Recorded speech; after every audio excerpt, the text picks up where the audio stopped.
Ma petite sœur m'a expliqué comment guérir toutes mes douleurs et elle n'est même pas kiné. C'est honteux, sérieux. Lundi matin, je prends rendez-vous pour une prise de sang après 2 ans de douleurs chroniques. Après avoir échangé avec ma sœur qui est médecin, elle m'a demandé de faire une simple prise de sang pour vérifier que tout allait bien au niveau physiologique. Logique en soi. 2 ans. 2 ans, bordel. Et j'y ai jamais pensé. Quel âne, vraiment. Mardi, petit tour pour la prise de sang et après on repart sur une nouvelle séance de réhab. J'y vais à reculons. C'est vraiment pénible de s'entraîner seul sans réel but de performance quand on a toujours fait de la compétition. Mais satisfaction tout de même avec 2 petits nouveaux qui font leur apparition cette semaine.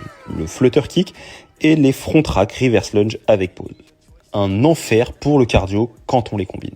Mercredi, on part sur une séance de gym en 2 parties. D'abord du développement de la force avec du strict press. Je crois d'ailleurs que c'est le mouvement sur lequel on régresse le plus. Et des déficits push-up et des keeping pull-up. Puis une deuxième partie avec un complexe de muscle-up. Ça fait du bien de reprendre ce genre d'entraînement avec une douleur très très limitée en plus. Vendredi, deuxième séance de réhab de la semaine, on ne change pas une équipe qui ne gagne pas encore. Copenhagen et travail de psoas. Un petit peu de nouveauté tout de même avec du sissy squat lesté et du hip thrust à 160 kg qui fait plaisir. Sûrement un des seuls exos où je peux mettre de l'intensité sans douleur. Samedi, première fois depuis 2 ans et demi que je fais 2 séances de gym la même semaine.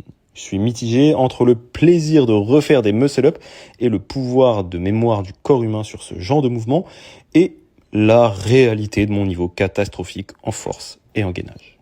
Mais bref, pull-up lesté, hollow hold, muscle-up, hip to bar, la mémoire du corps c'est vraiment fou, mais la régression de force c'est tout aussi fou. La leçon de cette semaine, parfois il faut accepter qu'on est trop avec des œillères en tant que thérapeute pour voir l'évidence pour nous, même quand on est supposé être expert. Ma petite sœur m'a rappelé qu'avant d'être kiné, on est potentiellement humain et donc patient, et qu'un patient, ça doit faire des vrais bilans, même si on pense tout savoir. La semaine prochaine, je récupère mes résultats de prise de sang. J'ai peur, mais j'ai hâte car je ne sais pas ce que je vais trouver. Mais j'ai le sentiment qu'on va enfin avoir des réponses, ou pas.